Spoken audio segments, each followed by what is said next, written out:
पुरुषोत्तम परमात्मा विश्वास आदि पुरुष अविचल तुही तो ही नवाबूसी।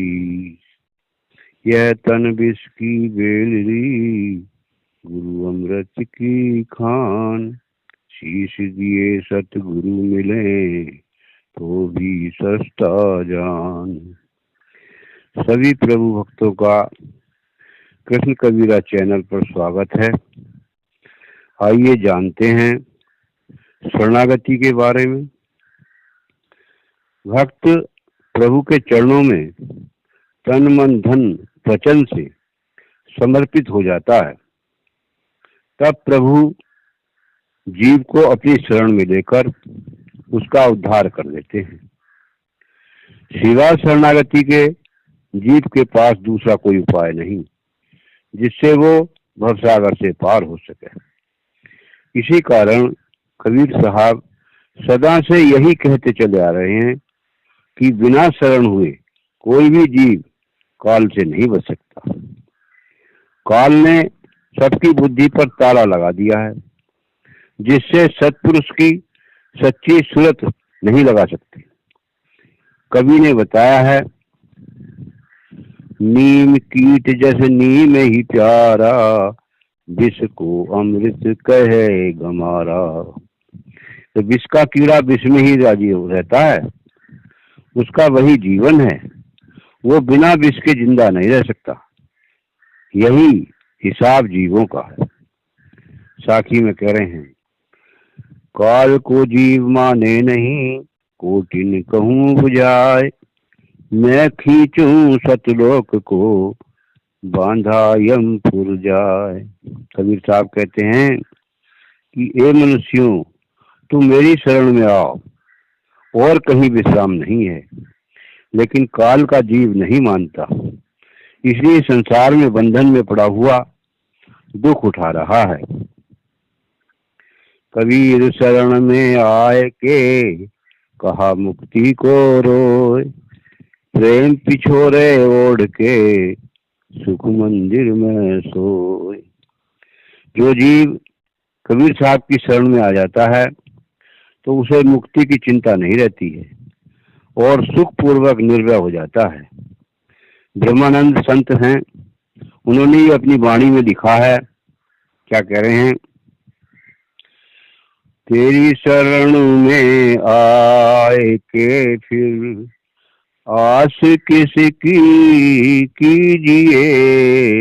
तेरी शरण में आए के फिर आस किसकी कीजिए। दिख नहीं पड़ता मुझे दुनिया में तेरी शान का। दिख नहीं पड़ता मुझे दुनिया में तेरी शान का। और गंगा किनारे बैठ के क्यों, गंगा किनारे बैठ के क्यों, कूप का जल पीजिए। तेरी शरण में आए के फिर आस किसकी कीजिए। हरगिज नहीं लायक हूँ मैं दाता तेरे दरबार का। हरगिज नहीं लायक हूँ मैं दाता तेरे दरबार का। मेरी खता को माफ कर, मेरी खता को माफ कर। दीदार अपना दीजिए। तेरी शरण में आए के फिर आस किसकी कीजिए। पतित पावन नाम सुन के आ पड़ा तेरी शरण। पतित पावन नाम सुन के आ पड़ा तेरी शरण। सुमरन करूं उस नाम का, सुमरन करूं उस नाम का। अपना मुझे कर लीजिए, तेरी शरण में आए के फिर आस किसकी कीजिए, तेरी शरण में आए के फिर आस किसकी कीजिए।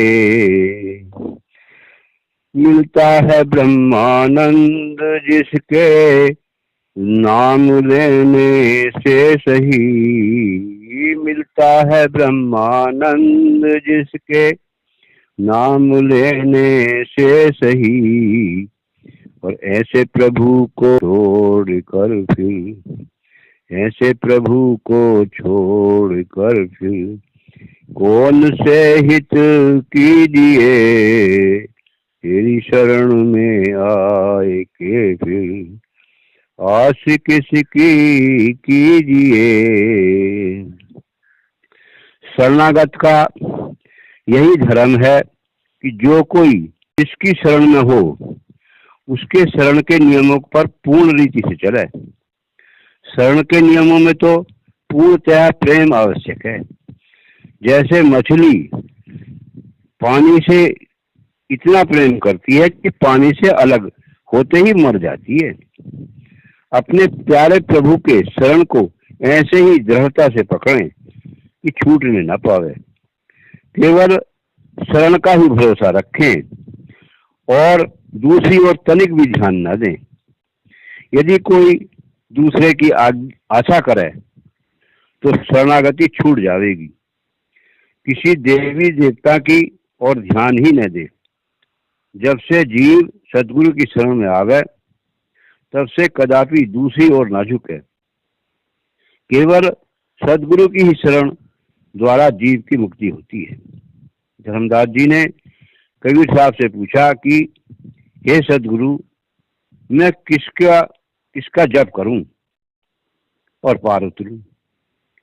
तब कबीर साहब ने जोर से पुकार कर कहा, शरण मोर गहे उतरो पारा, बार बार मैं यही पुकारा। मुख से कहो कबीरू कबीरू, तभी मिटे काल की पीरू। जो कोई सदगुरु की शरण में है वह इस प्रकार विनती करे। कह रहे हैं, शरण में आ पड़ा तेरी, प्रभु मुझे को भुलाना ना। शरण में आ पड़ा तेरी, प्रभु मुझे को भुलाना ना। तेरा है नाम दुनिया में, पतित पावन सभी जाने। तेरा है नाम दुनिया में, पतित पावन सभी जाने। देख कर दोष को मेरे, नजर मुझसे हटाना ना। देख कर दोष को मेरे, नजर मुझसे हटाना ना। शरण में आ पड़ा तेरी, प्रभु मुझको भुलाना ना। काल की है नदी भारी, बहा जाता हूँ धारा में। काल की है नदी भारी, बहा जाता हूँ धारा में। पकड़ लो हाथ अब मेरा, नाथ देरी लगाना ना। पकड़ लो हाथ अब मेरा, नाथ देरी लगाना ना। शरण में आ पड़ा तेरी, प्रभु मुझको भुलाना ना। भगत तेरे हैं बहु तेरे, करें सुमरन सदा मन में। भक्त तेरे हैं बहु तेरे, करें सुमरन सदा मन में। जान कर दास दासन का, मुझे उनसे छुड़ाना ना। जान कर दास दासन का, मुझे उनसे छुड़ाना ना। शरण में आ पड़ा तेरी, प्रभु मुझको भुलाना ना। तेरा है रूप अविनाशी, जगत सारे में है पूरण। तेरा है रूप अविनाशी, जगत सारे में है पूरण। वो ब्रह्मा नंद नैनन से, मेरे कबहू छिपाना ना। वो ब्रह्मा नंद नैनन से, मेरे कबहू छिपाना ना। शरण में आ पड़ा तेरी, प्रभु मुझको भुलाना ना। बता रहे हैं कि शरणागत के कुछ नियम हैं, उन पर ध्यान देंगे। एक विधि और निषेध अपने गुरु और स्वसम वेद के अनुसार करें। दूसरा, तन मन धन से ईश्वर, गुरु तथा साधु की सेवा करें। तीसरे, इस बात का पूर्ण निश्चय रखें कि मेरा साहब मेरे पापों तथा अपराधों को क्षमा करके मुझे मुक्ति प्रदान करेगा। चौथे, सच्चे परमेश्वर के अतिरिक्त और किसी से सहायता न मांगे, यहाँ तक कि कैसी भी आपत्ति क्यों ना आवे तो भी दूसरे किसी से सहायता ना मांगे। पांचवें, अपने सदगुरु का ध्यान रखें। छठे, अपने आप को परमेश्वर के अर्पण कर दें। इस प्रकार सच्चे हृदय से कहें, मेरा मुझको कुछ नहीं, जो कुछ है सो तोर, तेरा तुझको सौंपता क्या लागत है मोर। सातवें, भजन कभी ना छोड़े और सदा गुरु और मालिक की आज्ञा में रहे। आठवां, गुरु और सदगुरु में कोई भेद न माने। और नवा, अपना अधिक समय भगवान की विनती में ही लगावें। दोहा, कबीर तुम ही विचार के, किसकी शरणे जाए। शिवरंची मुनि नारदा, हृदय नाही समाय। मुझ में गुण एको नहीं, जानू राय सिरमौर। तेरे नाम प्रताप से, पाऊं आदर ठोर। मैं अपराधी जन्म का, नक्षिक भरा विकार। तुम दाता दुख भंजना, मेरी करो सहाय। सुरत करो मेरे साइया, हम हैं भव जल माही। आप ही हम बह जाएंगे, जो नहीं पकड़ो बाही। अंतर्यामी एक तू, आत्म को आधार। जो तुम छोड़ो हाथ को, कौन उतारे पार। लेने को हरि नाम है, देने को अनुदान। तरने को अधीनता, डूबन को अभिमान। विनती कर रहे हैं, बता रहे हैं, शरणागत पाल कृपाल हरि। हमको एक आस तुम्हारी है, हमको एक आस तुम्हारी है। तुमरे सम दूसर और नहीं, कोई दीनन को हितकारी है। तुमरे सम दूसर और नहीं, को दीनन को हितकारी है, को दीनन को हितकारी है। शरणागत पाल कृपाल हरि, हमको एक आस तुम्हारी है। सुध लेत सदा सब जीवन की, कैसी करुणा उरधारी है, कैसी करुणा उरधारी है। प्रतिपाल करो बिन ही बदले, अस कौन पिता महतारी है। शरणागत पाल कृपाल हरि, हमको एक आस तुम्हारी है। तुमरे सम दूसर और नहीं, को दीनन को हितकारी है। जब नाथ दया कर देखत हो, छुट जात व्यथा संसारी है, छुट जात व्यथा संसारी है। बिसराए तुम्हें जो सुख चाहे, वो महानादान अनारी है। बिसराए तुम्हें जो सुख चाहे, वो महानादान अनारी है। शरणागत पाल कृपाल हरि, हमको एक आस तुम्हारी है।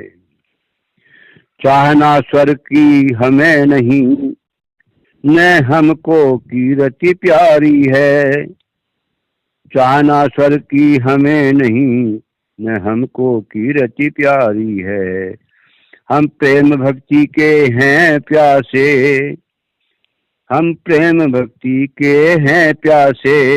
हरि चरण कमल रज प्यारी है। शरणागत पाल कृपाल हरि, हमको एक आस तुम्हारी है। सब भांति समर्थ सहायक हो, तब आश्रित बुद्धि हमारी है। सब भांति समर्थ सहायक हो, तब आश्रित बुद्धि हमारी है। गुरु हंस कृपा के सागर हो, यह सेवक शरण तुम्हारी है, यह सेवक शरण तुम्हारी है। शरणागत पाल कृपाल हरि, हमको एक आस तुम्हारी है। तुमरे सम दूसर और नहीं, को दीनन को हितकारी है। शरण का तो यही अर्थ है कि दूसरी ओर ध्यान ही न हो। जब दूसरी ओर ध्यान होगा तो शरणागति अवश्य ही मिथ्या ठहर जाएगी। इस संसार में जितनी शरणागति तथा भक्ति है, वो सभी व्यर्थ अर्थात मुक्ति को प्राप्त नहीं हो सकती। सबके ऊपर केवल एक सत्पुरुष की शरण में मनुष्य को सुख मिल सकता है और शांति मिल सकती है, क्योंकि सत्य से ही शांति मिल सकती है और सत्य से ही स्थायी सुख मिल सकता है, अर्थात हमेशा हमेशा के लिए सुख मिल सकता है। इसके अतिरिक्त समस्त शरणागतियां झूठी हैं, उनमें अणु मात्र भी वास्तविकता नहीं है।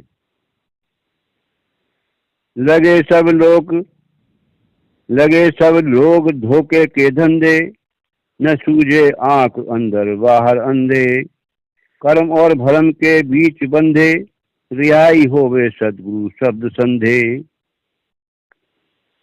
सत्संग की श्रेष्ठता व महानता वेद तथा सभी संत करते चले आए हैं। सत्संग में दो शब्द हैं, एक सत्य और दूसरा संग। संग का अर्थ साथ है और सत्य का अर्थ है परमात्मा, यानी परमात्मा का संग करना सत्संग है। सत्य का संग करना सत्संग है। जिससे सत्य पदार्थ का विवेक हो, उसी का नाम सत्संग है। वह सत्पुरुष निर्गुण तथा सगुण से परे है, जिसके द्वारा वह सत्पुरुष सगुण और निर्गुण सबसे परे जाना जावे और उसे जानकर उसका संग करना सत्संग कहलाता है। उसी से मनुष्य की मुक्ति होती है। जब जीव अपना शुद्ध स्वरूप सद्गुरु के द्वारा पहचान लेता है, तब जीव दूसरों की ओर ध्यान न देकर एक सत्पुरुष की शरण ग्रहण कर लेता है और उसे ही शरणागति कहते हैं। अब जानना चाहिए कि सत्य किसे कहते हैं। जो तीनों कालों में समान स्वरूप में रहे, उसमें भिन्नता कदापि न हो एवं निर्गुण सगुण से अलग, चारों वेदों से न्यारा हो, उसे सत्य कहते हैं। इससे सभी जीव वे शुद्ध हैं अर्थात अज्ञान है। इसी सत्य को सत्पुरुष भी कहते हैं और निरक्षर पुरुष भी कहते हैं, और इनका नाम भी सतनाम है। क्षर, अक्षर, निरक्षर ये 3 शब्द गीता में भी आए हैं। इन्हीं को ब्रह्म, परम ब्रह्म और पूर्ण ब्रह्म भी कहा है। इसी को ईश, ईश्वर और परमेश्वर भी कहा है। क्षर नाशवान है अर्थात क्षर माया को कहा है। अक्षर उसे कहते हैं जिसका नाश ना हो, अर्थात यहाँ पर जीव को अक्षर कहा है। जो इन दोनों से पृथक है यानी अलग है, अर्थात माया और जीव से परे है, अर्थात क्षर और अक्षर से परे है, उसी को निरक्षर कहते हैं, अर्थात उन्हें ही पुरुषोत्तम परमात्मा कहते हैं, उसे ही सत्पुरुष कहते हैं। जब यह जीव प्रकृति को छोड़कर अर्थात 5 तत्व और 3 गुणों को छोड़कर सत पद में समाता है, सत्पुरुष की शरण में भली प्रकार निमग्न हो जाता है, तब उसका नाम हंस कबीर कहलाता है। वह सत्य पदार्थ जिसके द्वारा प्राप्त होता है उसे सद्गुरु कहते हैं, और सत्य का ज्ञान हो जाने पर उसका संग करने को सत्संग कहते हैं। ऐसे संत प्रायः नहीं मिलते। जब तक ऐसे संतों की संगत नहीं होती तब तक मनुष्य हंस का स्वरूप नहीं पा सकता। उसी परम हंस को ब्रह्मा, विष्णु, शिव भी दंडवत प्रणाम करते हैं। यही बात नहीं, वरन स्वयं निरंजन भी उनको नमस्कार करते हैं। जब हंस सतलोक को चलते हैं तब उनका प्रभाव अनुपम हो जाता है। सत्य कबीर वचन। श्लोक। सारम नियक्षरम शब्दम कथ्यते सुजैन जने, तद ज्ञाता यद लभ्येत शीघ्रम पुण्य फलानि च। नियक्षर जो सार शब्द है, जिसकी प्रशंसा श्रेष्ठ गण अर्थात गुरु लोग करते आए हैं, उसके ज्ञाताओं को सब शुभ कर्मों का फल शीघ्र ही मिल जाता है। दूसरा श्लोक। गया गंगा प्रयागम च वृत्तम दानम तथैव च, सार शब्द समा एतेन भवन्ति कदाचन। गया, गंगा, प्रयाग आदि तीर्थ, व्रत, दान इत्यादि कोई भी सार शब्द की तुलना नहीं कर सकते। यानी सहस्त्रों प्रकार के तीर्थ, व्रत, दान, यज्ञ और तपस्या आदि साधन चाहे कितने कर लो, लेकिन सार शब्द की क्षमता अर्थात बराबरी नहीं कर सकता। कल्प कोटि सहस्त्राणि काशी वासे च फलम क्षणादि चिंतते शब्दे भवेन्तस्य ततो अधिकम। यानी करोड़ों कल्प काशी में रहकर जो फल प्राप्त होता है, वही फल यदि केवल आधे क्षण तक सार शब्द का ध्यान करने वाला अनायास ही पा जाता है। अब विचार करना चाहिए कि सहस्र चौकड़ी का एक कल्प होता है, ऐसे करोड़ों कल्प काशी में जो कोई वास करे अर्थात रह नहीं सकता। उससे भी बढ़कर फल सार शब्द के आधे क्षण के ध्यान में है। जिस सार शब्द तथा जिसके आधे क्षण के ध्यान के सामने करोड़ों कल्प तुच्छ हैं अर्थात सब व्यर्थ हैं, परंतु सार शब्द बिना सतगुरु सत कबीर की दया से के बिना किसी को नहीं मिल सकता। इसलिए पूर्ण परमात्मा कबीर साहब की शरणागति के बिना काम नहीं चल सकता। चंद्र भानो निर्भय वायु पृथ्वी अग्नि जीलम जलम तथा नई पंचवस्थी तथा लोकम रूपम विलक्षणम। कह रहे हैं चंद्र, सूर्य, आकाश, वायु, पृथ्वी, जल ही नहीं, वह लोक 5 तत्वों से अलग है। उसका रंग ढंग न्यारा है, तीनों गुणों से अलग है और न किसी प्रकार की सांसारिक वासना ही है। उस लोक का रूप जो है विलक्षण है। तो बता रहे हैं साखी में,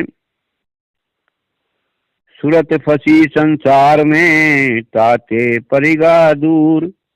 सूरत बांधी स्थिर करो, आठों पहर हजूर। नाम सत्य गुरु सत्य है, आप सत्य जब होय। तीन सत्य जब प्रगटे, विष का अमृत होय। दौड़ धूप छोड़ो सखियां, छोड़ो कथा पुराण। उलट भेद को भेद गहो, सार शब्द गुरु ज्ञान। जहाँ पुरुष सतभाव है, तहाँ हंसन को वास। नहीं ये मन को नाम है, नहीं तृष्णा नहीं आस। हर्ष शोक वही घर नहीं, नहीं लाभ नहीं हान। हंस परमानंद में, धरे पुरुष को ध्यान। नहीं देवी नहीं देव है, नहीं वेद उच्चार। नहीं तीरथ नहीं व्रत हैं, नहीं षटकर्म आचार। उत्पत्ति प्रलय वहां नहीं, नहीं पुण्य नहीं पाप। हंस परमानंद में, सुमरे सतगुरु आप। चंद्र सूर्य वा घर नहीं, नहीं कर्म नहीं काल। मगन होए नाम ही गयो, छूट गयो जंजाल। अजर अमर बिल छय नहीं, परम पुरुष प्रकाश। केवल नाम कबीर का, गाए कहे धर्मदास। देही माही विदेह है, साहब सुरति स्वरूप। अनंत लोक में रम रहा, जाको रंग न रूप। जिन्हें अपने पुण्य का घमंड हुआ है तथा सदगुरु के शरण में न आए, वे सभी फंसे रहे। और जो लोग अपनी योग युक्ति और समाधि आदि का घमंड रखते हैं, वे अच्छी तरह समझ लें कि गोरखनाथ से बढ़कर इस संसार में कोई नहीं हुआ। उन्होंने भी बाहर भीतर की चारों आंखों से देखकर कबीर साहब की शरण ली। और पूर्व काल में बढ़कर जो योगी हुए थे, उन्होंने भी कबीर साहब की ही शरण लेकर मुक्ति पद पाया। दूसरी युक्ति से किसी को राह नहीं मिली। सन्यासियों में दत्त दिगंबर से बढ़कर भी जो कोई सन्यासी हुआ, वो भी सदगुरु की ही शरण ली। वैष्णवों में रामानंद सबसे श्रेष्ठ हैं। उन्होंने भी साहब को शिष्य के रूप में स्वीकार किया। सठ दर्शन तथा 96 पाखंड में जिन लोगों ने सदगुरु को पहचान कर शरण ली, उनको ही सुख मिला। मोहम्मद से बढ़कर कोई मुसलमान नहीं हुआ। उनको भी कबीर साहब ने श्रेष्ठ पद दिया। जिस किसी पर उस परमेश्वर की दया होती है, तभी वह सदगुरु को पहचान कर सौभाग्य प्राप्त करता है। कोई किसी धर्म में क्यों ना हो, जब उसका पुण्य पूर्ण होता है तो उसकी वो सदगुरु की कृपा से सत्पुरुष अपना दर्शन देकर समझाते हैं कि मुझको पहचान, मैं समस्त सुकर्मों का फल देने वाला हूँ। मैं सब ईश्वरों का ईश्वर, सब श्रेष्ठों का श्रेष्ठ और सब खुदाओं का खुदा हूँ। मैं ही तुझे मुक्ति देने वाला हूँ, दूसरा कोई नहीं है। यदि उस मनुष्य ने कहना मान लिया तो जन्म मरण के बंधन से छूट जाएगा, और जिसने कहना ना माना वह काल का भोजन बनेगा और 84 लाख योनियों में गोता खाएगा। जो सदगुरु के अनुसार न चले और सदगुरु की शरण ग्रहण नहीं करे, वह कभी भी बंधन से नहीं छूटेगा और न कभी छूटने की राह को ही प्राप्त कर सकेगा। सत्साई।